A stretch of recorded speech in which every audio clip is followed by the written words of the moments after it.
dejemos esta dicotomía de regresamos o no. Tenemos que regresar.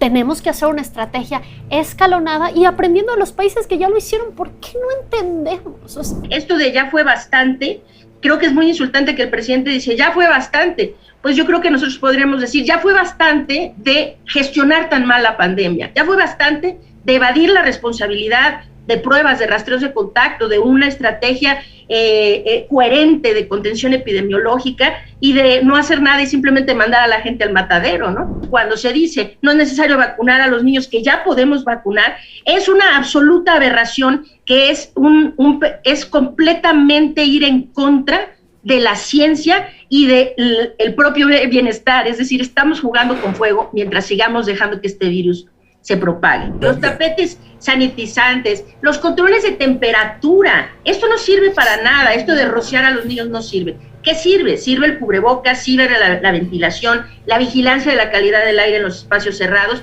y hay muchas medidas que se pueden hacer, ¿no? Conducentes a disminuir el contagio por la vía de aerosoles, por la vía aérea, ¿no? Tú puedes distinguir la perversión de este gobierno. Sí.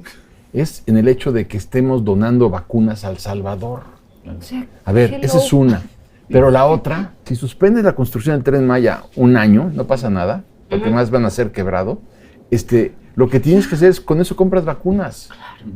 Pero ¿por qué insistes en construir el Tren Maya? ¿Por qué insistes en construir el aeropuerto de Felipe Ángeles? Dos Bocas, que es la alberca más grande del mundo, ¿no? Nos faltan 3 días para entrar, 4, y no hay una estrategia real. Nos está faltando una mano fuerte en la Secretaría de Educación Pública y que lidere. Eso es lo que esperamos de la Secretaría de Educación Pública. No es cierto, de no. Esa información. En Tanzania sí, en Uganda también. No, mira. Pero y en Dinamarca también. Aquí con López Obrador no.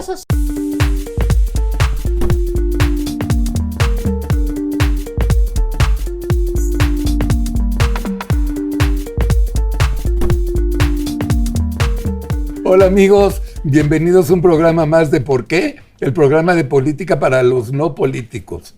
Hoy tenemos un tema muy específico, que es regreso a clase y todas las mentiras de López-Gatell y el presidente.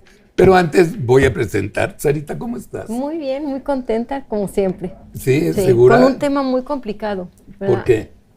Híjole, porque la situación está muy difícil, las decisiones de los padres, la situación emocional de los niños, todo está muy complicado, ¿no? ¿Y el COVID reportaje subiendo. complicado? No, de hecho mi reportaje no va a tener nada que ver, lo vamos a dejar para el final, para terminar un poco más light el programa. Ok. ¿Sí? Luisito, ¿cómo estás? Hola, Carlos, muy bien, gracias. Aquí un gusto compartiendo la mesa con Paco, con Paulina, con Sara, contigo. Tú? Voy a hablar acerca de la polémica carta que sí existió, no existió, de la SEP. Entonces, sí existió, no existió, la negó López Obrador. De eso vamos a hablar. Paquito, de eso sabes mucho tú, si escribió cartas o no. Todo indica que sí escribió la carta. Digo, yo creo que sí la escribió, pero yo te diría que mi principal preocupación no solamente es las vacunas del COVID, sino la cartilla nacional de vacunación. Es decir, me preocupa muchísimo que vayan los niños a las escuelas cuando todavía no sabemos si les dieron la vacuna de la difteria, del sarampión, las enfermedades de los niños, que si contagian a un adulto en casa, se puede producir una catástrofe sanitaria. Creo que no ha habido suficientes recursos para pagar las vacunas para los niños y por eso mandarlos a la escuela a un fenómeno de contagio con independencia del COVID me preocupa mucho. De esto nos va a platicar Paulina Mosurrutia. Hello, baby. Hello. Bienvenida. Gracias. ¿Se acuerdan de Paulina? Paulina es una organizadora social, luchadora social, que trata de defender todos los derechos de los niños, sobre todo en esta época. Y además tienes 2 organizaciones sociales. Educación con rumbo y temas de mujeres que se llama Unión Mujer. Y tiene 4 hijos. No más. Y es chiquitita y tiene 4 hijos. Sí. No tan chiquita, pero voy a hacer las cremas siempre a 38 años. Eres chiquita. Y bueno, nuestra adorable Lori-Ann Jiménez, la única que sí sabe, no le hagan nunca caso a López-Gatell, háganle caso a Lori-Ann Jiménez y a Typical, porque Lori-Ann no miente, López-Gatell sí miente. Lori-Ann, ¿cómo estás? Hola, ¿qué tal? Muy contenta, como siempre, de estar otra vez en el programa.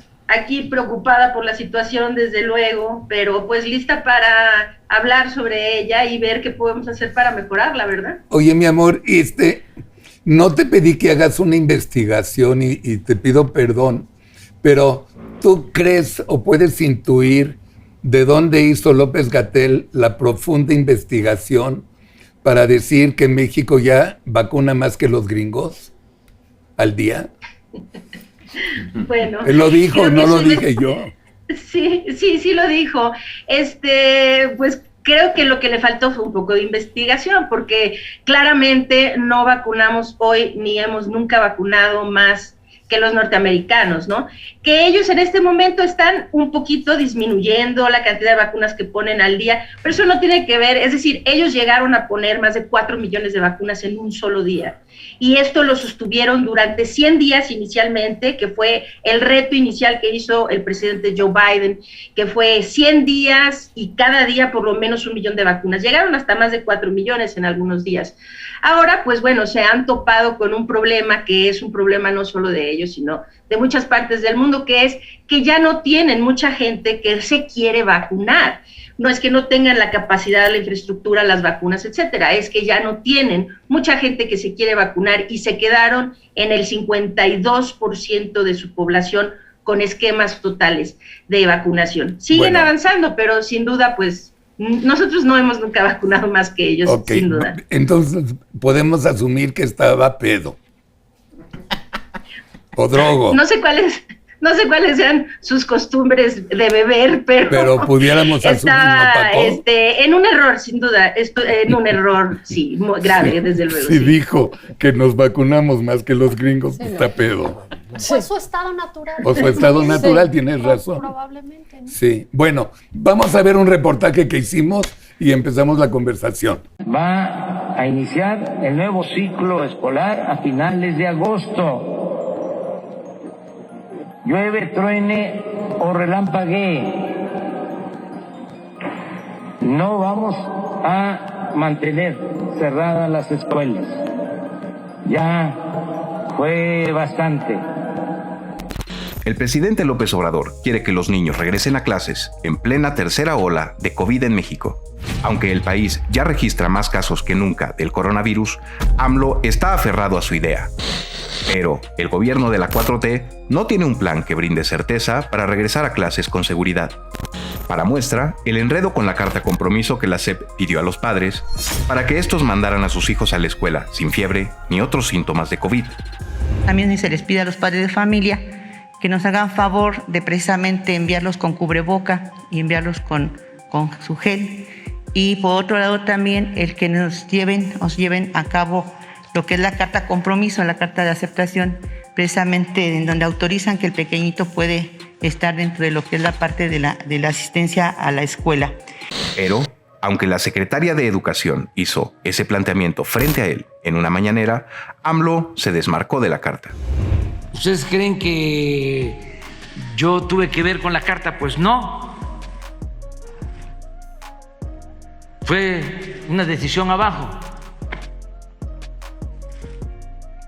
Si me hubiesen consultado, hubiese dicho, no, somos libres. Prohibido prohibir. Incluso, el tema apareció en el ¿Quién es quién de las mentiras? Y fue señalado como fake news. Difunden carta falsa de la SEP del regreso a clases.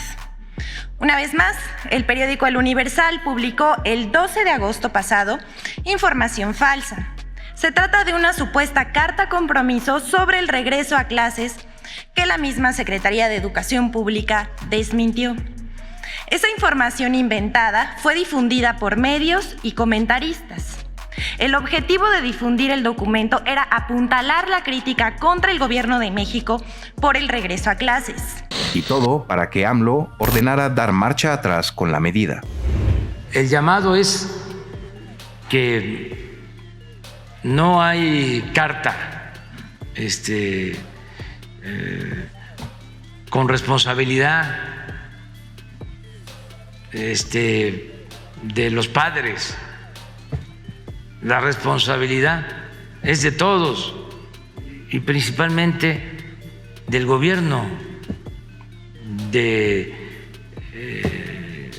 el titular del Ejecutivo, del presidente.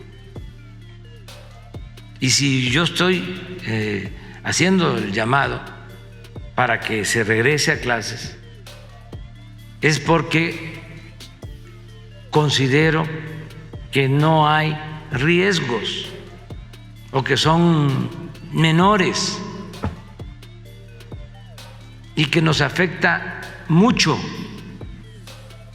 el tener a los niños, a los adolescentes encerrados, solo viendo el Nintendo,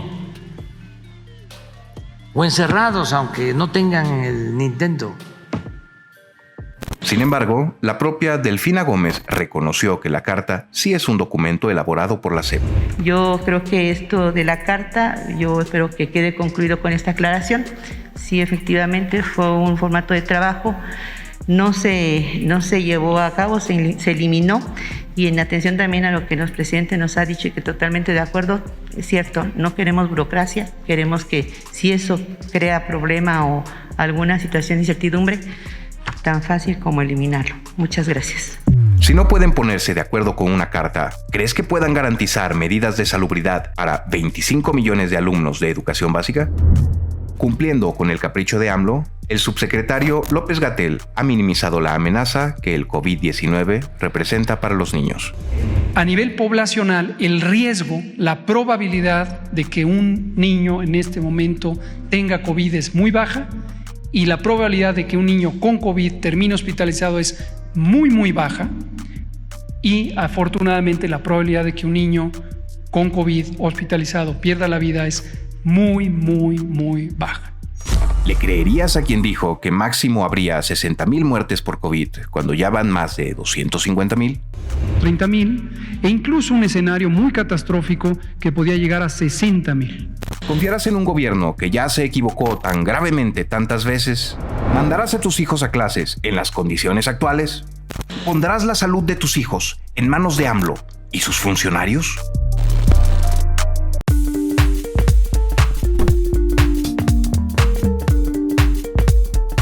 Lorian, contéstale, por favor, a este idiota. Sí, es una desgracia que se tergiverse la información y que provenga realmente la desinformación precisamente de la plataforma más alta, ¿no? De la esfera más alta de gobierno.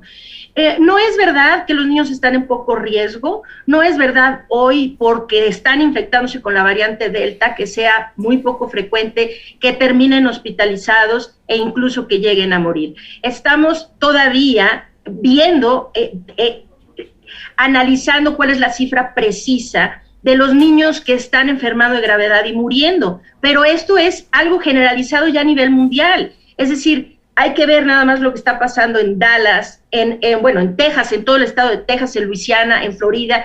Es decir, las salas de terapia intensiva pediátricas están saturadas. Entonces, hay algo que está ocurriendo con la variante Delta que es notablemente diferente a lo que tuvimos antes en la pandemia. Y decir no hay riesgo, yo creo que hay que aterrizar esto y hablar con evidencias y no nuevamente improvisando. Y la improvisación está poniendo vidas en riesgo. Entonces, creo que se necesita hablar con algunos datos en la mano.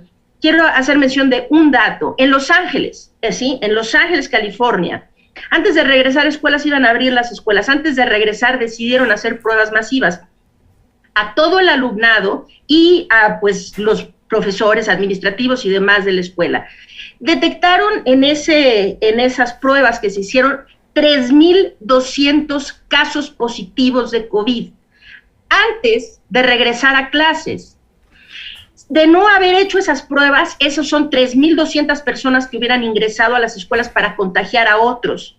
Gracias a que se hicieron esas pruebas, esas 3,200 personas no entraron de un inicio y ahora tienen como regla del regreso a clases que una vez a la semana todo el mundo se vuelve a hacer pruebas y se necesita la prueba negativa para volver a clases.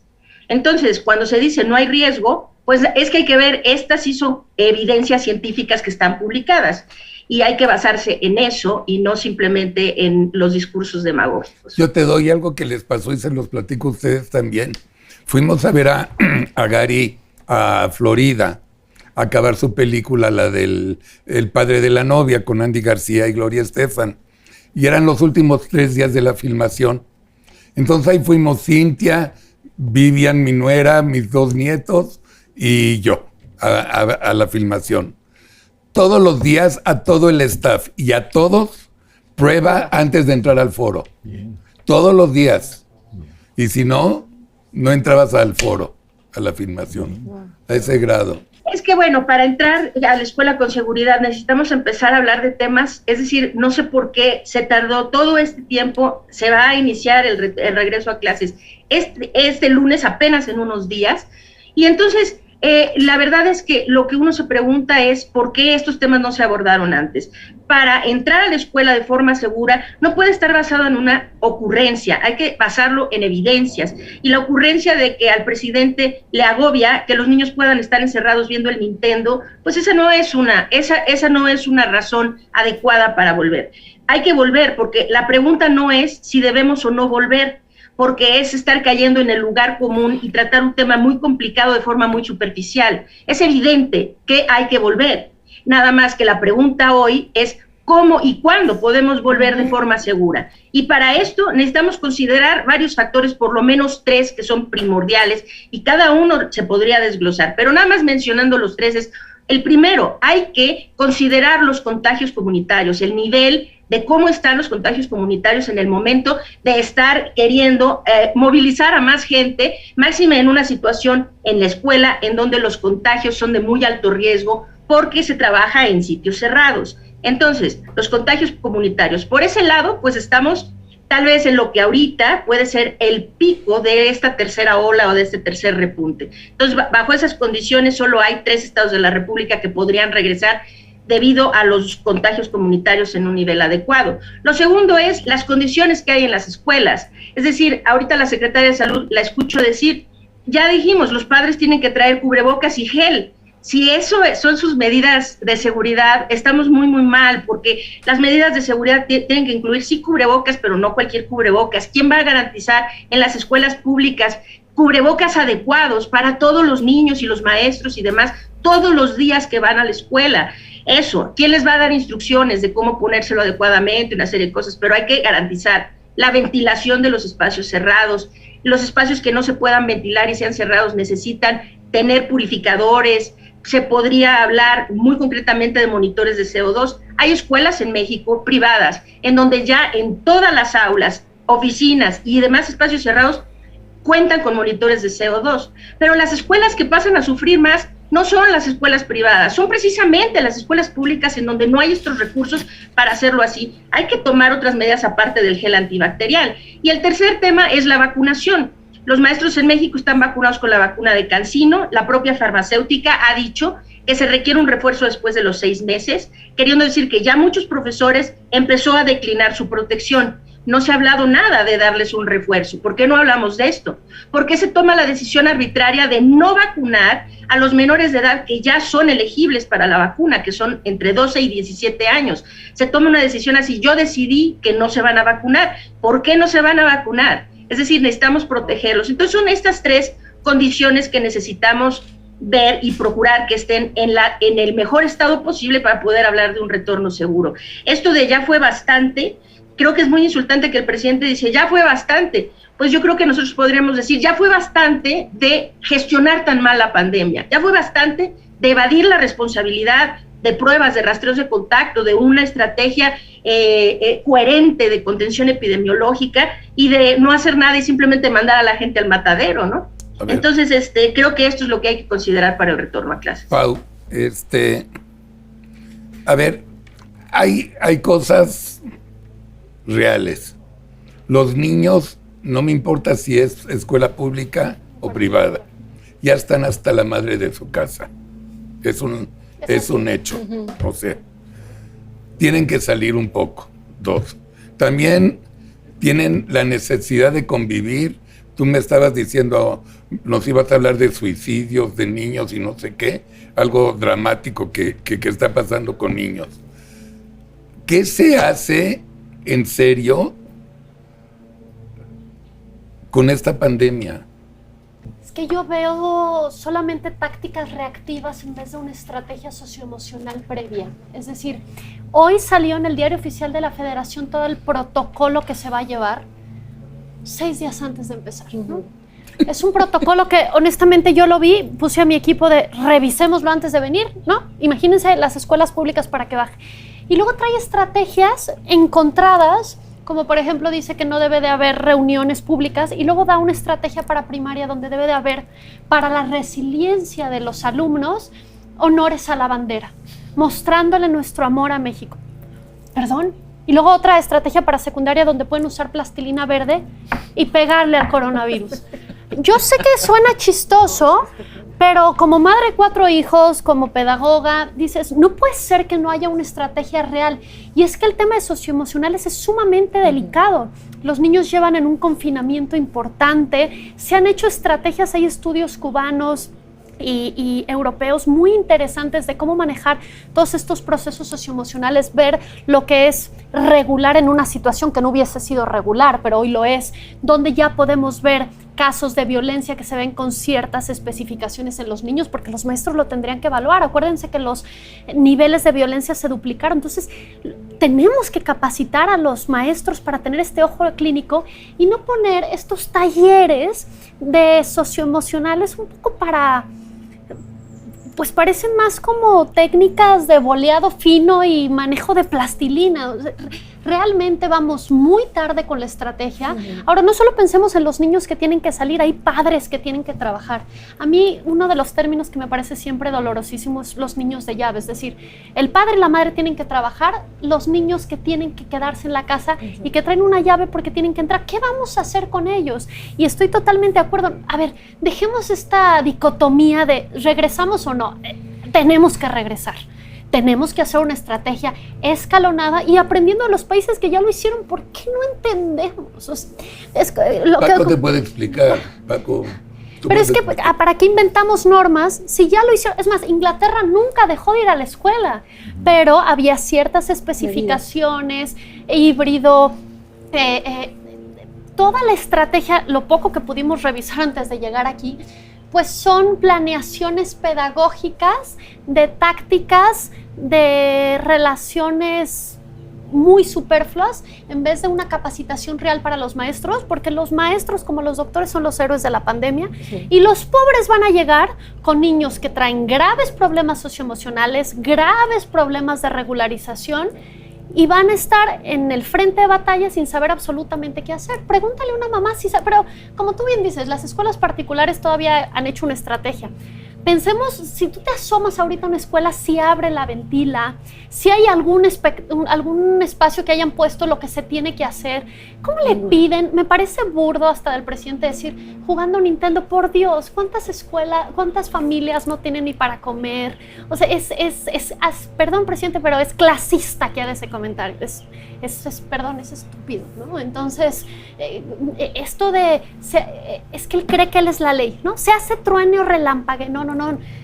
Corrupción, creo yo, que no es solo robar, es no ser lo suficientemente capaz para el puesto que te pusieron. Y ni él, ni perdón, la secretaria Delfina, ¿dónde está la estrategia pedagógica? Un sistema crónico y sincrónico. O sea, en los términos pedagógicos, maestra, ¿dónde están? Bueno, yo sí estoy triste, la verdad. Me río, pero lloro. Triste es una palabra muy cortita, ¿no? Sí. Digo, estamos desesperados, ¿no? Sí. Porque sí, en realidad, si te pones a ver y analizar, ¿por qué le están diciendo a los niños que tienen que llevar gel? ¿Sabes por qué? Porque no tienen presupuesto público para el gel. Dentro del sistema de austericidio, de destrucción de la economía, tenía que poner tapetes desinfectantes. No, pero también te lo dice L'Oreal, no sirve. No. El gel, diles L'Oreal. La ventilación. Sí, bueno, el gel, no sirve. Sirve tener las manos limpias, está bien, sí, claro. Pero esto es una medida, vamos a decir, secundaria a las medidas realmente importantes. Secundaria. Los tapetes sanitizantes, los controles de temperatura, esto no sirve para nada, esto de rociar a los niños no sirve. ¿Qué sirve? Sirve el cubrebocas, sirve la ventilación, la vigilancia de la calidad del aire en los espacios cerrados y mantener hay muchas medidas que se pueden hacer, ¿no? Conducentes a disminuir el contagio por la vía de aerosoles, por la vía aérea, ¿no? Y el lavado de manos, pues es como secundario, ¿no? No es una de las medidas principales. No, a ver, lavado de manos no es secundario. ¿Cómo va a ser secundario? Es lo primero que tienes que hacer. Es secundario. Tienes que lavarte las manos. Porque el virus se transmite, es que al principio de la pandemia se pensaba que la vía de transmisión principal era por vía de fómites, es decir, por vía de contacto, en donde gotas grandes que cargan al virus caen en superficies, nosotros tocamos esas superficies y luego nos llevamos las manos a la cara y así se infecta. Hoy sabemos ya, y esto es muy claro en la literatura científica, que por arriba del 95% de todos los contagios no se dan por esa vía. Esa vía es tan poco común. La vía por la que se da COVID-19 es a través de la respiración, y respirando no partículas grandes, gotículas grandes, sino los aerosoles que se generan al hablar, al cantar y simplemente al respirar. Entonces, por eso la importancia de la ventilación de los espacios. El lavado de manos es una medida que es conducente a disminuir el contagio por fomites, y esta es una vía de contagio muy poco frecuente. La vía frecuente es la vía respiratoria. Por eso es secundario el lavado de manos. Hay que hacerlo, pero pues no es lo principal. Pues yo sí pensaba que si tienes tus manos sucias y como tú dices, te llevas las manos a la cara, nos tocamos la cara, 40 veces al día, pues tú mismo te puedes contaminar si tienes las manos sucias, porque tocaste una superficie que estaba infectada.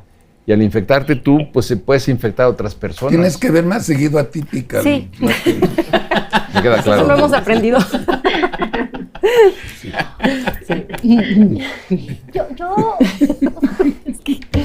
A mí me preocupan dos temas prioritariamente en el regreso a clases, que es este tema de socioemocionales y el poco liderazgo de los representantes, y además que tampoco se dejan ayudar.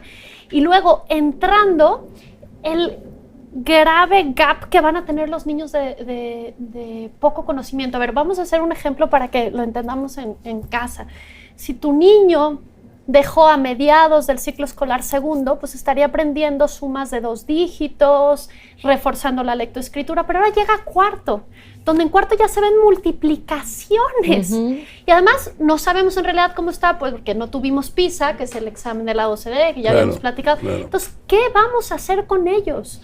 Porque además, en las recomendaciones de lo que mandaron hoy dice, pues no le hagan mucho caso al programa, sean más flexibles, prioricen los conocimientos pertinentes. A mí me hubiera gustado ver un cuadernillo de cada uno de los grados escolares de cuáles son los aprendizajes pertinentes e indispensables conforme a regulaciones internacionales, es decir, lectoescritura, matemáticas y ciencias que tienen que tener. Y los primeros 2 meses, estos son los ejercicios para regularizarlos. Eso hace un líder, eso hace una secretaría. El hecho de que digan, te damos una carta, los maestros limpian y también los papás. Usted, si lo quiere mandar, está bien, si no, también está bien. No es la labor de una autoridad que debe de liderar una estrategia. ¿Cuál es el estatus hoy para el lunes?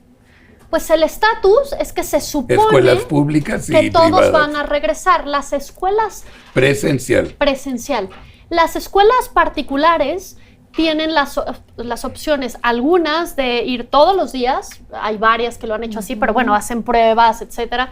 Otras híbrido, y también la opción de que se queden desde casa. Pero las públicas se supone que regresan y que cada escuela decide cómo hace el proceso, si lo hace híbrido o no. También hace recomendaciones en estos dependiendo si lo quieren hacer por apellido, pues va a estar más fácil para los hermanos. Es decir, dan una multiplicidad de opciones. Es como si yo llego con un niño y le digo, mira, aquí hay 15 libros, échale, aviéntate para aprender. No. O sea, tú tienes que hacer una estrategia clara, pedagógica, con materiales, con procesos consecuentes de aprendizaje. No hay una estrategia. Nos faltan 3 días para entrar, 4, y no hay una estrategia real. Y a mí me preocupan estos maestros de escuelas públicas que no han visto a sus alumnos, que no tienen la capacidad porque les va a llegar una enorme chamba de que lleguen los niños y además que vayan a rearmar sus proyectos y sus programas educativos. Nos está faltando una mano fuerte en la Secretaría de Educación Pública y que lidere. Y una cosa, mira, yo hubiera esperado que nuestro presidente, ya que se siente todopoderoso, dijera, sí hice la carta y qué. Pero no hay líder más vil que en un problema le eche la culpa a su gente de abajo. O sea, claro. Y además es que está grabado, ¿no? Yo no fui fuerte. Yo no fui fuerte. Sí, claro. ¿Qué es eso? No, pregúntale a Paco. No, sí, bueno, pues, pero es que ese es su gobierno. Es que así nos pone la situación, es más, rompámoslo. Hagan close-up que Luis Berman tiró el agua, por favor. Perdón. Ay, Luis Berman. Las vestiduras. Así, ¿no? Ya. Mira, lo pone nervioso. Bueno, lo pone nerviosa la situación, frustrado. Enojado, sí. Tiene contabilizadas 85,000 mentiras desde el principio del gobierno, contabilizadas. Hay quien lleva el registro. Entonces, ¿a dónde vas con un argumento de eso? Es que, digo, por supuesto, pero tampoco hay estrategia económica. Bueno, tampoco hay... Es que nos gastamos el dinero para ver si los presidentes se iban a ir a la cárcel o no. Esos 500 millones de pesos eran importantes gastar en eso. Bueno, por supuesto que sí, pero además hay muchos otros, pero no hay estrategia energética, no hay estrategia económica, no hay estrategia tampoco diplomática. O sea, ¿qué es lo que? No hay nada. Entonces, a mí no me sorprende lo que tú estás diciendo, porque tendría que haber una estrategia sanitaria. A mí me gusta un hashtag maravilloso que me duele el corazón que dice, con los niños no. Sí, claro, bueno. Con los niños no. Pero bueno, cuando uno se equivoca. A ver, Lorian Jiménez. Sí. A ver, otra vez, vamos a hacer el comparativo. El estatus hoy o el próximo lunes, como cuando inicia... A ver, es que yo tengo una referencia y el público tiene la misma referencia. Hace un año estábamos metidos todos en las casas. Todos hacíamos home office. Todos nuestros niños nos odiaban porque les quitábamos la computadora porque había una por hogar. Todos nos sacábamos los ojos, no salíamos a restaurantes, etcétera, etcétera, más el cubreboca, más todo lo que digas, ¿no? Ok. Sí. Hoy, ¿cuál es el estatus? Comparado a estas mismas fechas el año pasado, vamos a decir, que es similar. Ahorita la pandemia es casi 2.5 veces más grande de lo que era el verano pasado. El día de hoy más fuerte, más fuerte. 2.5 veces, sí, claro. Se duplicó en el segundo repunte que fue el de diciembre-enero, era casi el doble de lo que tuvimos antes, pero ahorita ya este repunte excede también el de diciembre por un poco, queriendo decir que en comparación al verano del año pasado, estas mismas fechas del año pasado, tenemos más contagios hoy en las comunidades de lo que hemos tenido durante toda la pandemia. Y si lo vemos con relación a estas fechas el año pasado, es tal vez 2.5 veces en orden de magnitud más grande el problema de lo que lo era entonces. ¿Y esto qué significa en español? Necesitamos abordar la seguridad contra el contagio de COVID-19 en las escuelas de manera local. El primer error enorme que se está haciendo es hacer una generalización. No en todo el país el problema es igual. Entonces, vamos a decir, ahorita, 24 de los 32 estados de la República, o sea, el 75% del país está al alza todavía, es decir, los contagios siguen aumentando, se sigue incrementando y no se ha llegado al pico.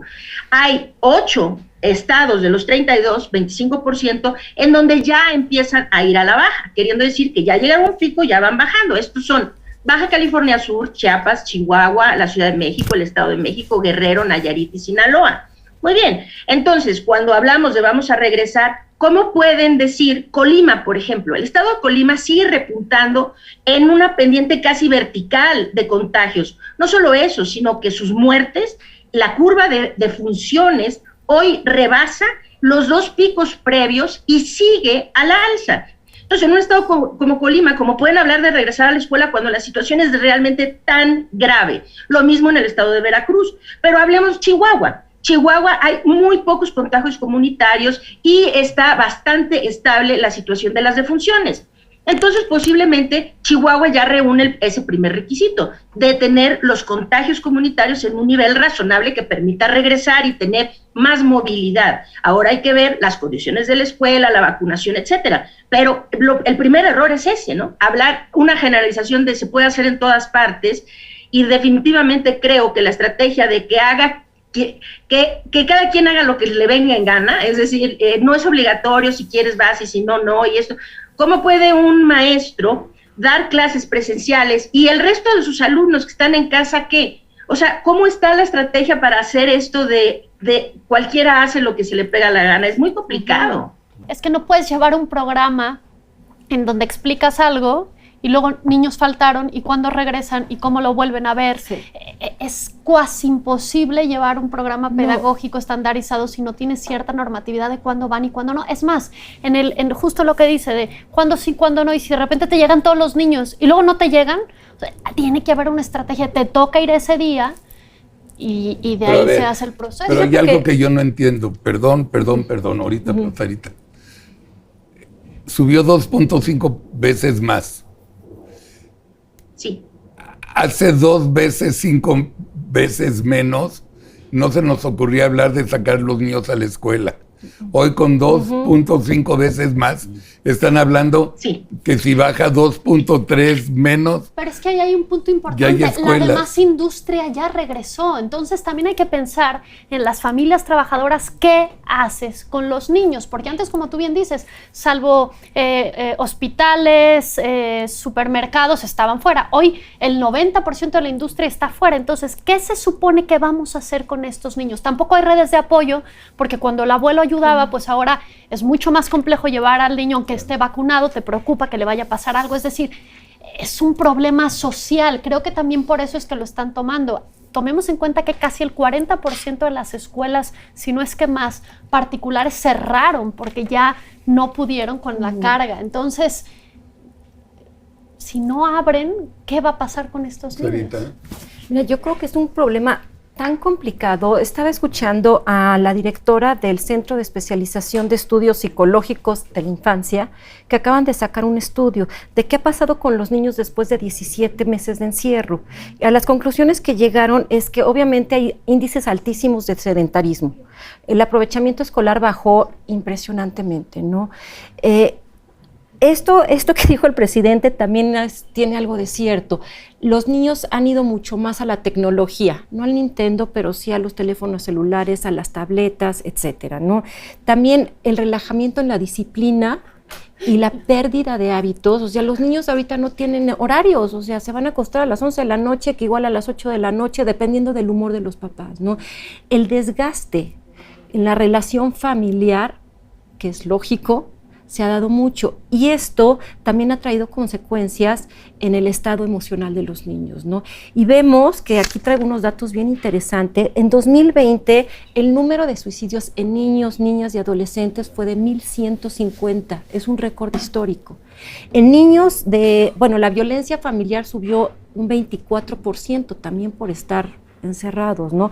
Un 12% hubo de alza en la tasa de suicidios en niños, y el 37% de niños y niñas entre 10 y 14 años en suicidios también subió, en un 37%. Son cifras verdaderamente alarmantes, y como dices, Pau, no ha habido una estrategia socioemocional para los niños, de apoyo. Sobre todo, yo creo que ahorita lo que más se necesita es que haya una estrategia para apoyarlos psicológicamente. Y no existe. Decías no existe los datos nada. Y desnudabas mi familia. No. Es que es así. O sea, ¿cómo tienes niños encerrados y luego dices, es que el pobre ya brincó, ya cocinó, ya ayudó a trapear, ya le compré y le quedan 9 horas al día? Claro. O sea, en realidad en casa, los que tenemos hijos, pues es que no es que cedas, es que ¿qué haces? Claro, por supuesto. Y luego, ¿para qué lo levanto? Con todo respeto, ahora que dejé a mis hijos dormidos, ¿para qué lo levanto al pobre, no? O sea, si de todos modos ya no hay más que hacer. Entonces, es una dinámica muy compleja. Muy que difícil. Regreso, yo realmente, hoy que me arreglaba, pensaba, es que vamos a tener que salir todos entran a las 7 de la mañana, 6:30, desayunados, vestidos, peinados. Llevo año y medio de no sacar a 4 niños y a su pobre madre arreglada en 20 minutos. O sea, es toda una dinámica sumamente compleja que les va a pegar a los niños y que les va a pegar a los papás. Y la violencia, yo creo... ¿Van a tener presencial? Van a tener híbrido 2 días a la semana. Pero yo creo que también los padres... todos hemos caído en un estado de emoción violenta en algún momento. La tensión es complejísima, los niños están cansados, los papás también. O sea, esta dinámica, si me permiten, que tú dices... Creo que toda esta problemática es cierta, sin duda. Las repercusiones de la pandemia han ya trascendido mucho más allá de la cuestión sanitaria, ¿no?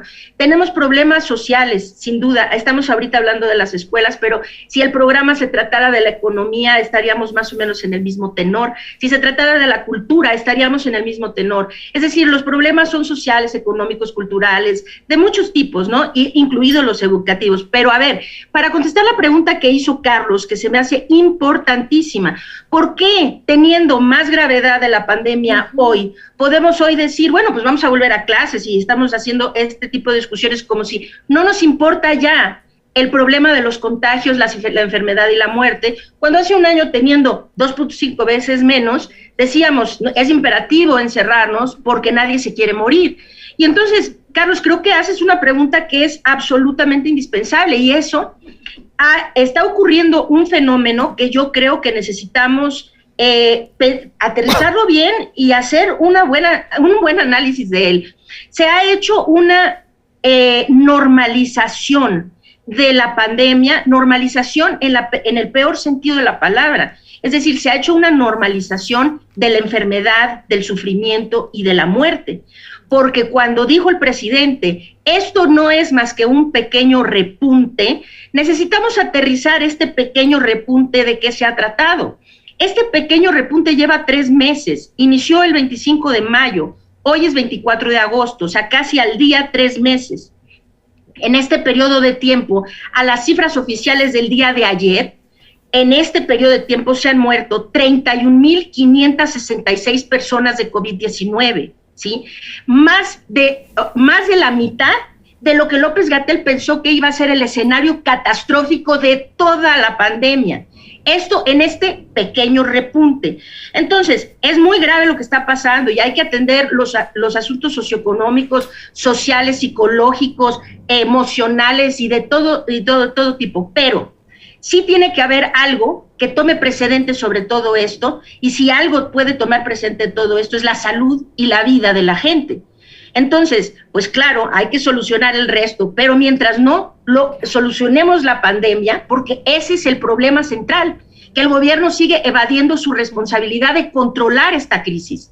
Si esta crisis se hubiera controlado desde el principio, no tendríamos estos estragos, no tendríamos por qué pensar, bueno, prefiero mandar a mis niños a la escuela, aunque pongan en riesgo su vida, con tal de que no tenga tantos estragos emocionales, por ejemplo, psicoemocionales, ¿no? Yo creo que ponernos en estas dicotomías es súper lamentable y muy peligroso. El gobierno tiene que afrontar su responsabilidad de controlar la crisis de la pandemia para que no tengamos que escoger. Lorian, ya valió madre, no lo va a afrontar. Las clases es el lunes, en 3 días, o sea, ya. Pero no es también porque ya se sabe manejar mejor la enfermedad. Yo me acuerdo en los primeros meses que decíamos, ¿qué medicina te van a dar? ¿Cómo lo van a operar? Yo tenía un amigo internista que me hablaba y me decía, ¿qué dice tu Dios de esto? O sea, se me muere, no, de verdad, se me mueren, no sé qué ponerles. Era una angustia de los doctores, no digo que no la tengan hoy, pero no también suma el hecho de que ya se puede entender un poco más cómo manejar la enfermedad. Es pregunta, tengo un desconocimiento total, pero sí, eso no suma. Claro. No, sí, comprendemos mejor la enfermedad, desde luego, y sabemos mejor cómo manejarla. Pero en nuestro país, hoy, el ritmo en el que la gente se está muriendo es más grave que al principio, por ejemplo, ¿no? Entonces, esto no es necesariamente nuestro caso. Es verdad que se puede manejar mejor la enfermedad, pero no se está manejando suficientemente bien. todavía, si excluimos el asunto de la vacunación, ¿verdad? Si hacemos a un lado la vacunación, para decir que podemos, pues, no preocuparnos, dejar que la gente se siga infectando, porque en total hay pocos que van a morir. Esta es la discursiva que se manejó desde el principio durante este repunte. Dejemos que la gente se siga contagiando, nada más que, ojo, esto es tan irresponsable como, primero, decir, sí hay una cuota de muertos que yo estoy dispuesto a aceptar. Y pues yo me pregunto, ¿cuántos muertos estamos dispuestos a aceptar? Porque si se trata de niños, con un niño muerto, yo creo que con eso deberíamos todos escandalizarnos, ¿no? Regreso a mi pregunta. Lo que me tiene muy confundido es ¿por qué la conversación con 2.5 más de gravedad es diferente y más liberal a la de menos 2.5? Porque se está tratando de minimizar el problema. Porque ahora toma precedencia, estamos hartos, no queremos el Nintendo, necesitamos regresar. Sí, claro. O sea, y ahora pues cargamos 1 año y medio de estragos en todos los sentidos. Decirle ahorita a los restauranteros cierren, no es lo mismo que haberles dicho eso hace 1 año, cuando nunca habían cerrado antes y no tenían estos problemas, digamos, que vienen arrastrando desde hace 1 año y medio. Pero, entonces, la única razón por la que estamos hablando de esto es porque se está tratando de minimizar la gravedad del problema, pero nosotros, no por otra cosa. Público que estamos viendo arresto, o sea, estamos viviendo ahorita en Fantasilandia, porque yo estuve con Cintia el sábado, fuimos a no el sábado, no el viernes, atascado el restaurante, lleno. Fui a comer con un amigo lleno, o sea, vivimos en la tierra de nunca jamás. Pero Charlie, pero por otro lado, estarán llenos los restaurantes, pero el Hospital Federico Gómez Infantil también está lleno. Exacto. Sí. Y la terapia intensiva de los pequeñitos está llena. Sí. Y así los hospitales privados y públicos. En el Infantil de México lo mismo. El infantil así como dice, el infantil de México igual. Entonces, para mí es una señal importantísima que la contaminación con los pequeñitos es tremenda. ¿Y por qué el presidente dijo que no quiere que vacunemos a los niños? Lo dijo porque la razón que él dio cuando dio ese anuncio en una de las mañaneras, él dijo, a ver, no hay que exagerar, mi hijo se enfermó y no nos pasó nada. O sea, él salió muy bien, la mamá estuvo bien, yo estuve bien, todos estuvimos bien. Esto quiere decir que no es grave cuando los niños y jóvenes se enferman. Entonces, dio como razón esa anécdota, que con base en eso cree que ningún niño se pone grave. Se tendría, como acaban de señalar, que ir a visitar algunos hospitales pediátricos para que vea lo que es los niños que tienen COVID en terapia intensiva. Segundo, dijo que no hay que vacunarlos porque esto es un juego de las farmacéuticas, porque lo que quieren es ganar dinero y nosotros no vamos a hacerles el juego porque lo que quieren es un asunto de ganar dinero. ¿Lo dijo en serio? Sí, dijo, estamos en austeridad y no hay que gastar en lo que no es absolutamente indispensable. Las farmacéuticas están queriendo hacer negocio y nosotros no les vamos a hacer juego. Eso lo dijo en una mañanera. Entonces es que lo de su hijo, que no vayamos a enriquecer a las farmacéuticas, ¿no? Estas son las razones de nuestro presidente. Ahora, científicamente, olvidándole, y tampoco hagámosle caso al presidente, vamos al sentido común. Sí. ¿Se tiene que vacunar niños de 2 en adelante, según tú? Se tiene que vacunar a toda la población que sea elegible para vacunas, y en cuanto que tal vez sea noviembre o diciembre, ahorita puede ser de 12 años en adelante, en noviembre o diciembre vendrá la aprobación que parece que ya se va a dar entre 5 y 11 años, entonces hay que vacunar a esos, y cuando sean menores, también a los menores. Aquí lo que estamos corriendo el riesgo es eso que tanto se habló de la inmunidad de rebaño, no sé qué, eso lo dejamos ir de las manos. Tuvimos la oportunidad de llegar a eso. Hoy la inmunidad de rebaño es imposible de alcanzar. Nosotros lo hicimos así. ¿Por qué? Dejamos que el virus se siguiera propagando y con eso se generaron variantes del virus. Hoy tenemos un virus notablemente diferente al que tuvimos al principio. Al principio el virus, por cada persona infectaba a 2 más. El virus hoy es más infeccioso que el virus de la varicela, más infeccioso de lo que fue el virus de la viruela. Quiere decir que cada persona infectada de COVID-19 hoy en promedio infecta a 8 personas más. Wow. Para esto, entonces, para controlar y detener Por eso, cuando se dice, dejemos infectar y total, si se mueren poquitos, incluso si pudiéramos tener ese descaro, esa deshumanización de decir hay una cuota de muertos que no me importa, incluso si fuera eso, cuidado, porque estamos jugando con fuego. Lo que estamos haciendo es dejando que el virus se siga propagando, se muera o no otras personas. Hoy tenemos un virus más infeccioso. También podríamos tener un virus que volviera inservibles a las vacunas. Y entonces, ¿en qué situación estaríamos? Y eso está ocurriendo, estamos dejando que el virus mute a medida que seguimos dejándolo propagar. Okay. Entonces, pues sí. Al día de hoy, ¿cuál es la proyección de aquí a fin de año con los niños y todos los ciudadanos? Para que esto lo podamos, la vacunación no va a repercutir en la transmisión del virus hasta que tengamos al 90% más de la población vacunada, y no son los mayores de edad, toda la población. O sea, entonces, 32 años. Tal vez sí, tal vez no, pero no, Carlos. Porque no, dentro de 32 años. No, esperemos que no. Hay luz en el final de algún túnel que todavía no vemos, pero ahí hay luz. Por ejemplo, vamos a decir, cuando ya se puedan vacunar a los más chiquititos, a los de 0 a 5 años, vamos a poner. Entonces, la vacuna de COVID-19 tendrá que estar incorporada a los esquemas infantiles de vacunación. Entonces, ya serán los niños desde abajo que vengan ya inmunes a COVID, ¿sí? Y entonces, un día vamos a ver a esta enfermedad como vemos a la polio, una enfermedad grave que no nos queremos enfermar, que nos puede matar, pero no andamos por la vida pensando, no me vaya a enfermar de polio. ¿Por qué? Porque estamos protegidos desde el nacimiento prácticamente. Entonces, vamos a ver a COVID-19 así, solo y solo sí llegamos a tener, ahorita la estimación es el 93% de la población vacunada para poder empezar que la vacunación repercuta sobre la transmisión. Ahorita la vacunación solo está incidiendo sobre la enfermedad grave y la muerte, pero el virus se sigue transmitiendo porque no hay suficientes vacunados. Entonces, cuando se dice no es necesario vacunar a los niños que ya podemos vacunar, es una absoluta aberración que es completamente ir en contra de la ciencia y del propio bienestar. Es decir, estamos jugando con fuego mientras sigamos dejando que este virus se propague.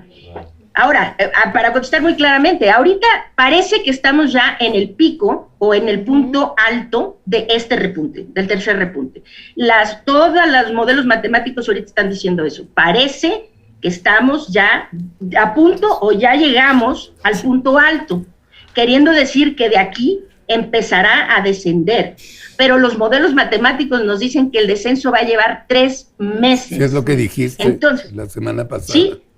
Y entonces, en ese tiempo, si cambiamos el comportamiento, es decir, movilizamos más gente, la gente se hace más permisiva, esto que podría disminuir, puede empezar a disminuir y volver a repuntar. De ahí que es tan importante que nos concienticemos de la imperiosa necesidad de hacer esto con la mayor responsabilidad posible. Luis Berman, ¿qué trajiste, Luis Berman? Pues, mira, es evidente que no hay una estrategia de comunicación, de salud, no hay pues nada que de parte de este gobierno.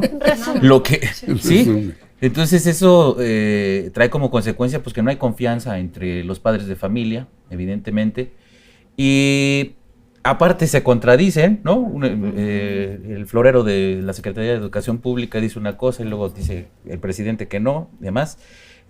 Y esto, pues lo que nos deja claro es que se exhiben una vez más ellos mismos, no hace falta que nosotros los desprestigiemos, como él dice cada mañanera. Queda claro la ineptitud, la ineficacia, la falta de experiencia y demás, y eso son cosas a tomar en cuenta para dentro de 3 años. Entonces vamos a ver la editorial.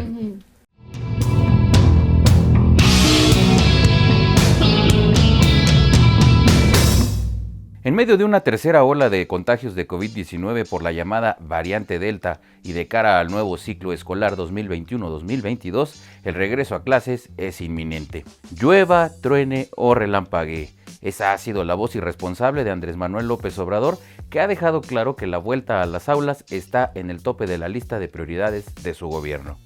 Por otro lado, el doctor Muerte, Hugo López Gatto de Aquel, dijo que se ajustarán los lineamientos sanitarios para que el regreso a clases presenciales sea considerado como una actividad esencial y ya no sea regulado por el semáforo epidemiológico, el polémico sistema de colores establecido por las autoridades para la llamada nueva normalidad.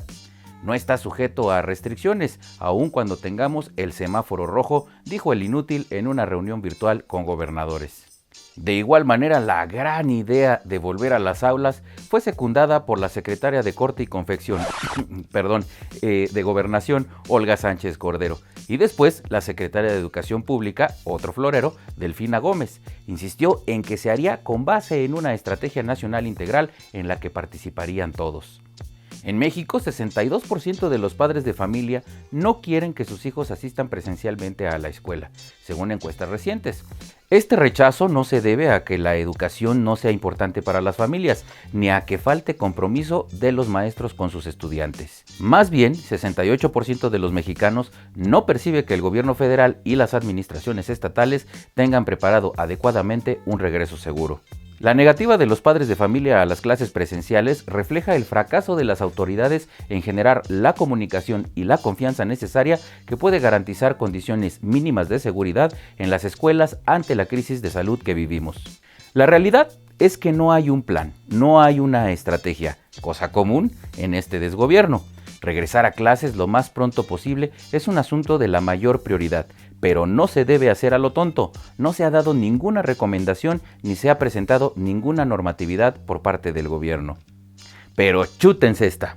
Ana Elizabeth García Vilchis, encargada del paredón, de la sección ¿Quién es quién en las mentiras?, arremetió contra medios y comunicadores por haber difundido una presunta falsa carta compromiso de corresponsabilidad de los padres de familia para el regreso a clases de sus hijos.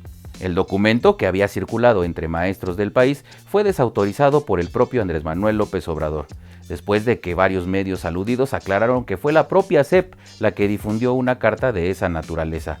Comunicación Social de Presidencia de la República creó la cuenta de Twitter ¿Quién es quién en las mentiras? Y en su primer post aclaró que se trataba de un documento de trabajo que nunca fue oficial e incluso había una carta a la que le dio el adjetivo de hechiza. Pese a eso, el florero de Educación Pública, Delfina Gómez, tuvo que admitir en una entrevista que el decálogo que había presentado en la conferencia matutina en Palacio Nacional se quedó en 9 puntos ante la eliminación de la carta compromiso que sí existió. De hecho, ese mismo día, la cuenta verificada Gobierno de México se refirió a la carta al señalar el punto 10 del protocolo de regreso a clases y sostener: los alumnos deberán llevar a la escuela la carta compromiso de corresponsabilidad con las formas de contacto de SEP y la línea de apoyo socioemocional. Por el bien de nuestra niñez, el regreso a clases presenciales debe darse este 30 de agosto. Pero ante las críticas, la carta no agradó en Palacio Nacional y a pregunta expresa, López Obrador dijo que no era necesaria la responsiva para regresar a clases. Fue una decisión tomada desde abajo y él no estaba enterado, dijo el macuspano, quien, por cierto, hace no mucho, había dicho que el presidente en turno estaba enterado de todo. Una vez más se exhiben ellos mismos, no hace falta desprestigiarlos. La ineptitud, la ineficacia, la falta de profesionalismo, de experiencia, pero sobre todo la estupidez, salen a relucir como sello de esta mal llamada cuarta transformación. El presente y futuro de México puede cambiar si se coloca la educación en el centro de la preocupación nacional. Sin embargo, es necesario contar con un verdadero plan elaborado por expertos y profesionales que resguarde y promueva en primer lugar la educación, la salud, la seguridad y el bienestar de los niños, quienes junto con los jóvenes son los sectores más vulnerables a causa de la pandemia en este momento. Por otro lado, urge contar en el país con un esquema de vacunación que permita llegar más pronto a todos los menores. Hoy, México nada a contracorriente para resarcir las políticas que fueron, en distintos momentos, primer y último recurso para frenar los contagios. Lo hace en uno de los periodos más graves de la pandemia en el país por el número de infecciones, con un acumulado de 3 millones de casos confirmados y más de 250,000 defunciones. Millones de alumnos, profesores y sus familias están a la expectativa. ¿Cómo será este regreso a clases presenciales? ¿Cuáles serán las consecuencias? Déjame tus opiniones en la caja de comentarios, suscríbete, dale like y presiona la campana para recibir notificaciones. Soy Luis Berman, nos vemos aquí en ¿Por qué? Por Atypical TV.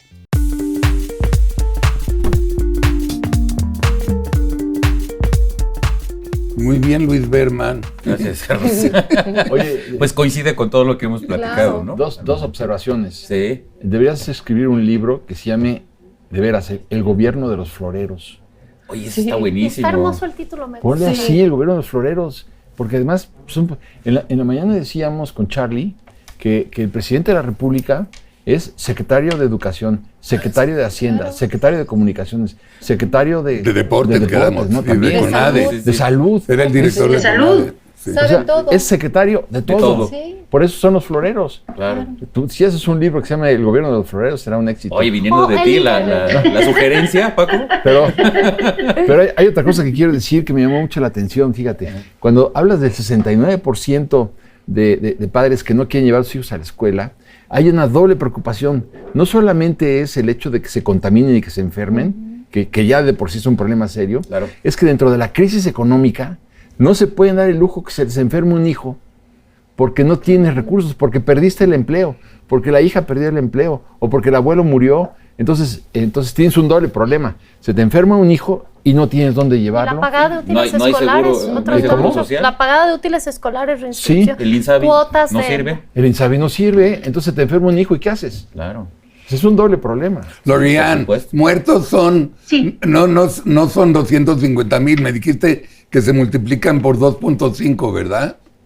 2.14 es el último factor, 2.14. O sea, ¿cuántos muertos? Al día de ayer, 253,526. No, bueno, pues, Por, Yo dije 250,000. no Muy está bien, muy bien, bien.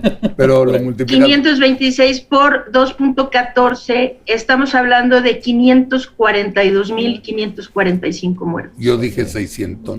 y además se demuestra con otra cosa, Charlie, con el número de actas de defunción Claro. de todo el país. Sí. No, está comprobado. Sí. Se acabaron las actas de Lo defunción. que yo no Que al entiendo por qué principio todos los poníamos periódicos ponen Claro. 240,000 cuando vamos en 600. Sí, por eso, cuando ves que hay muchos registros civiles donde no tienen ya actas de defunción Sí. porque se les acabaron. Sí. Fíjate que un punto clave que a mí me parece es que información es serenidad, es estructura. Yo cuando oigo a nuestra maravillosa doctora, voy anulando mitos Claro. de cosas que he escuchado en el Vox Populi. ¿Cómo vacunar a los niños? Ay, nos van a poner un chip. Ay, pero ¿para qué me vacuno si a mí no me importa? La oyes y te da esta confianza Te da de certeza. saber, te da certeza. Claro. Y eso es lo que necesitamos Por eso de nuestras está- autoridades. por eso es nuestra sí, pero pues la secretaria, ¿verdad, necesitamos de Lorian? voceras. No, pero lo que digo es, eso es lo que esperamos de la Secretaría de Educación No es Pública, cierto, de no. esa Salud. información. En Tanzania sí, en Uganda también. No, mira, Pero y en Dinamarca también. Aquí con pues López nos Obrador toca a las no. asociaciones civiles. Yo te digo Pues que te toca. sí, pues en Sí. esas andamos, Y a queriendo nosotros hacer en una la, campaña. Ya les y a dije, se las nosotros mandaré. en la típica. Por o sea, supuesto, Sí. pero esta información tan clara nos ayuda a ver desde dónde nos movemos. ¿Por qué las líneas de las carreteras nos dan tanta seguridad y cuando no ves línea, porque es que no sé hacia dónde pasar? Claro. Estamos en una crisis y cuando se habla de liderazgo, que también sería un libro maravilloso, liderazgo al estilo López Obrador, que era la versión vieja de un libro que se llamaba Mensaje García, es decir, todos unos estúpidos, yo llevo el control. Ese también podría ser su segundo libro, pero cuando hay una crisis de este nivel, creo que el poder tener esta información clara y bien difundida, una campaña de CEP en medios masivos de comunicación nos daría paz a certeza. todos. A ver. Y no Sí. está. Bueno, yo nomás me sufro. pues. haces bien. Lorian, antes de irnos con Sarita, Sí. vacunas al día de hoy.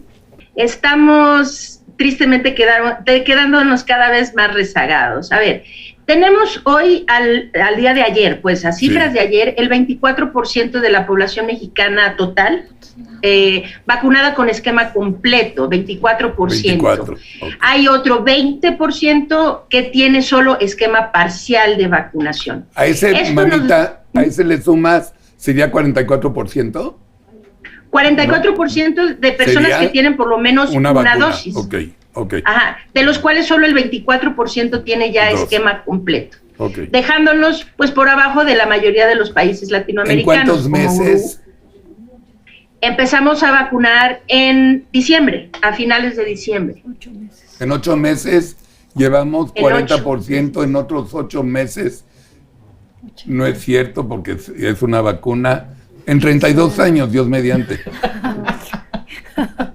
Lorian, ¿qué tanto La va a cara de servir Lorian. la comercialización de Pfizer, que ya se abrió? Bueno, que ya ayer se aceptaron, ¿no? Este es un punto muy interesante. Ayer ya. Va a depender qué tanto sirva para nosotros en México, va a depender de qué es lo que haga el gobierno ahora con esa autorización. La vacuna de Pfizer ahora es la primera a nivel mundial que tiene la autorización completa, queriendo decir que por primera vez se puede considerar que esta vacuna ya se puede comercializar, queriendo decir que la puede comprar los grandes hospitales, los médicos, en la iniciativa privada, las empresas y qué sé yo, para vacunar a su gente y demás. Esto debería ser una gran noticia, pero para que aquí en México, ahorita la autorización la acaba de dar la FDA, la Administración de Alimentos y Drogas de Estados Unidos, que es como nuestra COFEPRIS. Entonces, primero necesitamos que COFEPRIS haga lo mismo, que la apruebe, que le dé la autorización completa, y después que se tengan los permisos necesarios para poderla importar y comercializar dentro del 34 país. años. 34. Okay. Ay, Sarita, sí, ¿qué 34.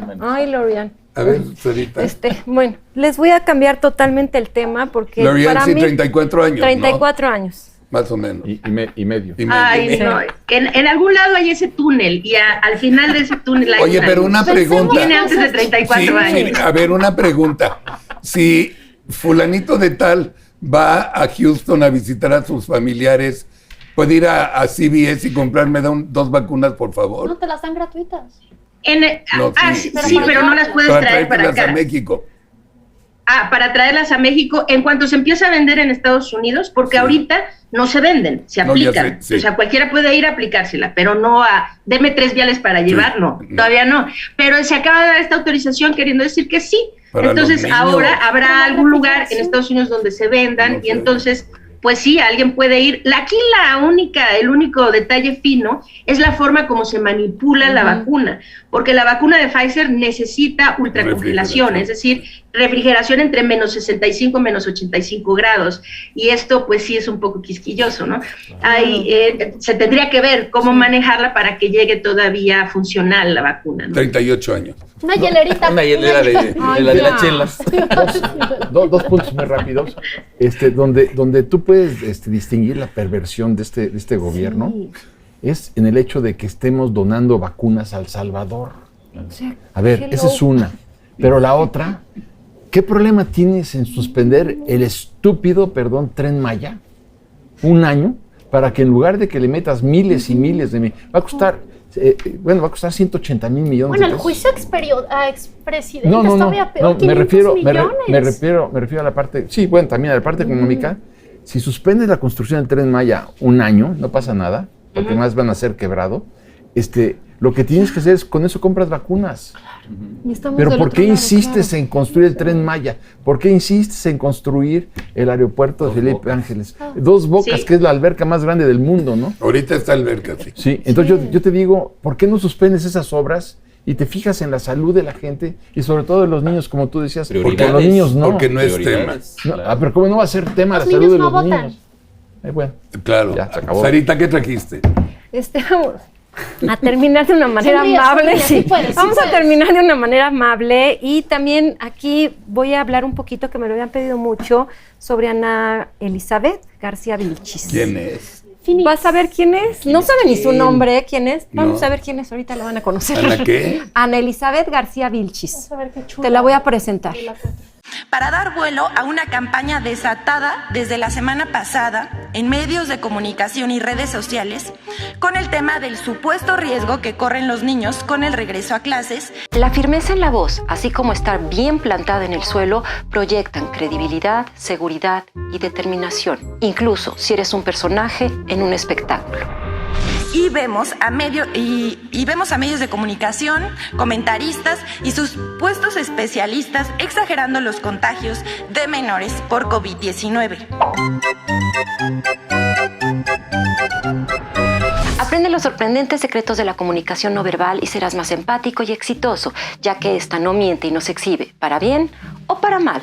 Yo soy Sara Dulce. Quédate conmigo porque hoy analizaremos algunos signos de nerviosismo e inseguridad al hablar. Un show es un espectáculo de variedades. Un espectáculo que hace referencia a una función o diversión pública celebrada en un cine, en un circo o en otro lugar en que se congrega la gente para presenciarla. Ups, muy probablemente al mencionar en otro lugar se refiere a un palacio. En la antigüedad, un espectáculo tenía como finalidad ofrecer algo a la vista o a la contemplación intelectual y buscaba ser capaz de atraer la atención y mover el ánimo infundiéndole deleite, asombro, dolor u otros afectos más o menos vivos o nobles. De acuerdo al periodista Jorge Ramos, en teoría, la mañanera se creó como un espacio de escrutinio y discusión abierta y sin censura, algo que es muy loable. Un espacio de rendición de cuentas que sirva como un verdadero ejercicio democrático de transparencia apoyado en datos reales y objetivos. Para él, se debe ahí entender la labor de la prensa y evitar usar esa plataforma para hacer propaganda o señalar opositores. Aunque nada garantiza el éxito de un show o espectáculo, existen ciertos componentes que ayudan a pronosticar una mejor aceptación del público. Pero es muy probable que esté destinado al fracaso y se vuelva casi insoportable para los espectadores si existe una mala dirección, una mala actuación, guiones sumamente débiles y personajes no creíbles. Excepto si estamos hablando de un espectáculo de ciencia ficción. Muchas personas opinan que la mañanera se ha desvirtuado de su objetivo inicial, convirtiéndose en un show, en un vil espectáculo de variedades. Y como buen show, nos han presentado un sinnúmero de variedades para retener y atraer a más audiencia. Programación infantil a través de caricaturas. Presentación de artistas en situaciones difíciles para hacer como que no pasa nada. Videos del pasado para causar nostalgia. Nos vemos. Sencillo como lo siguiente. Usted ha venido diciendo... Chistes y bromas. Ahí están las masacres. Momentos sublimes y de enseñanzas morales. ¿Qué le diría yo a los que se tapan la cara y se encapuchan y hacen estos actos? Que tengan cuidado porque en una de esas los voy a acusar con sus mamás. Videoclips. Momentos sumamente emotivos. La fuerza del presidente es moral, no es una fuerza de contagio. Enseñanzas esotéricas. Detente, enemigo, que el corazón de Jesús está conmigo. Consejos en contra de cualquier fundamento científico, pero apoyado con música popular. Y tenemos pues que correr ciertos riesgos como todo en la vida. Imagínense, si no salimos porque nos puede pasar algo, pues nos vamos a quedar todo el tiempo, ¿eh? Y vámonos por los caminos de la vida.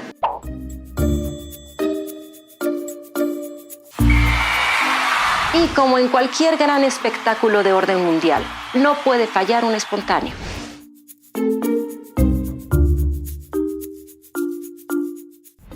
Aunque bueno, la diferencia entre el primer espontáneo que vimos, Yuri Andrade, en el Super Bowl 55 contra el segundo, que no sabemos ni su nombre, son 7,5 millones de pesos, ganancia adquirida por una apuesta hecha por él mismo en Las Vegas.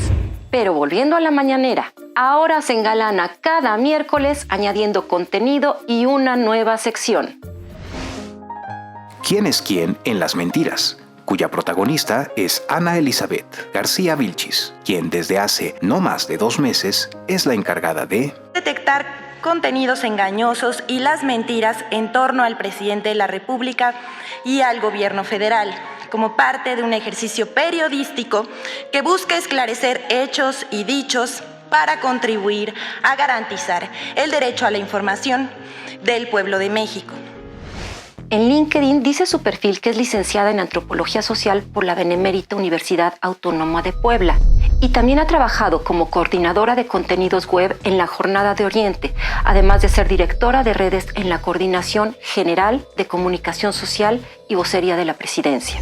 En casi todos los shows, para ganarte un papel dentro de la historia, se hace un casting que consiste en elegir a quien mejor representará el papel. ¿Quién habrá sido el encargado en este casting? ¿O acaso habrá sido por asignación directa? No, imposible. En este gobierno, imposible. Uno de los propósitos del casting es buscar un personaje que se perciba como interesante y creíble. Los espectadores ven el show para ver qué les sucede a los personajes, cómo los personajes lidian con las dificultades y los diferentes escenarios que se les presentan. La audiencia gusta de ver cómo interactúan unos personajes con otros y cómo resuelven los retos que se presentan. A la audiencia le gusta identificarse con algunos de los personajes. ¿Conseguirá que alguien se identifique con ella? Siendo un espectáculo donde se busca dar certeza y credibilidad, ¿deberían haber escogido una persona que proyecte seguridad al hablar? Por supuesto que sí. Veámosla el día de su debut. La revista inglesa The Economist publica un artículo de opinión sobre la consulta popular en México. Escrito por Michael Wright, se burla del presidente y de manera engañosa. De acuerdo al análisis en radio, es donde más ocurren menciones negativas contra el presidente Andrés Manuel López Obrador. El Heraldo, 40 negativas y 6 positivas. Presentamos en este espacio los líderes de opinión con más menciones negativas hacia el presidente López Obrador. ¿Nerviosa? ¡Muchísimo!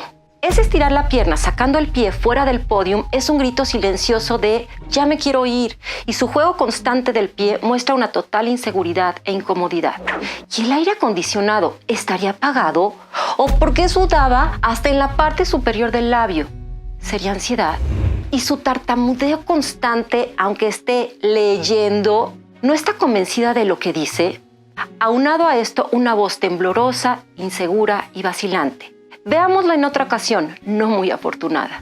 Aquí Reforma quiere destacar que la Comisión Federal de Electricidad subió las tarifas de alto consumo 20% y pretende hacer un escándalo con ese dato que no es falso, pero se exagera.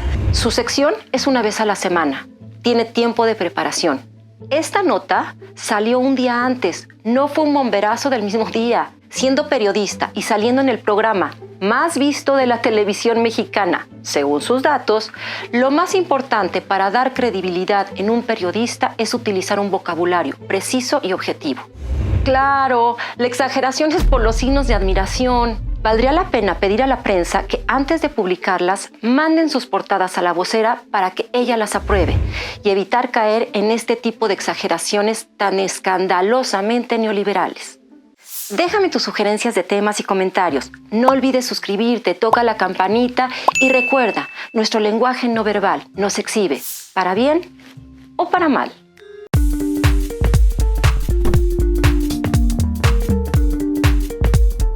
Esta es de las más. No. Mira, ya se puso roja L'Oreal. Buenísimo, estuvo buenísimo, Sara. Qué felicidades.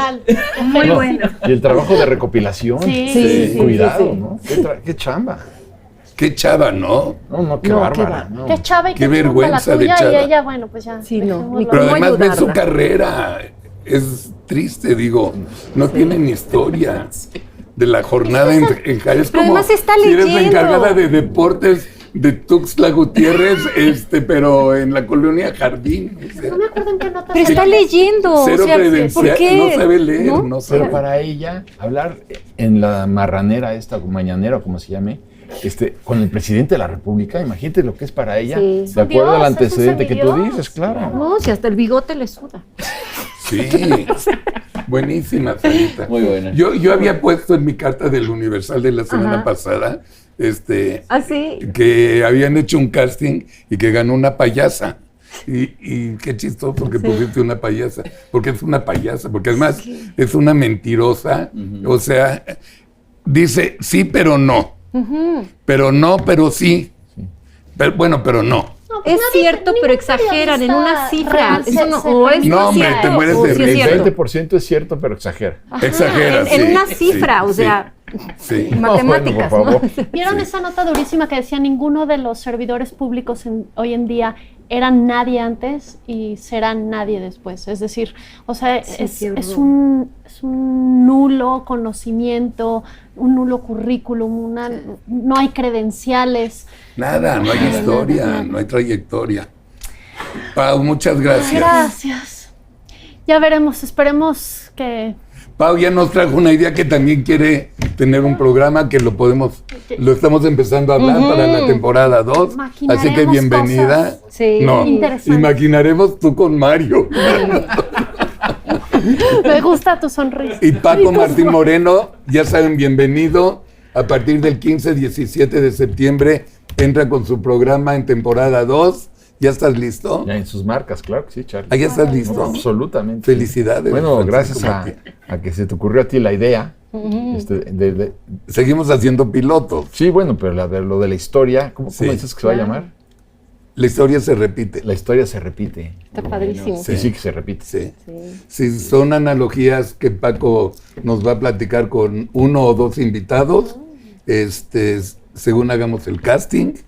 Y interesante, va a estar muy divertido tu programa. Sí, pues sobre todo que cuando hablábamos en el siglo XIX del país de un solo hombre, que era Antonio López de Santana, cómo nos fue con el país de un solo hombre sin instituciones. ¿Y consideras analógicamente que es país de un solo hombre? Pues es el país de un solo hombre, con todos los peligros que esto implica. La historia se repite. Se repite la historia. Y en el desconocimiento todavía más, por eso será un oasis escucharte. Para no, muchas gracias, Pau, te agradezco mucho. Pero sí, el tema será ese, ¿no? Cómo se repite la historia.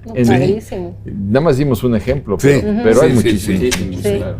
Bueno, Luis, muchas gracias, felicidades. Gracias, Carlos. Muy, muy buen artículo. Gracias. Y lo de la carta.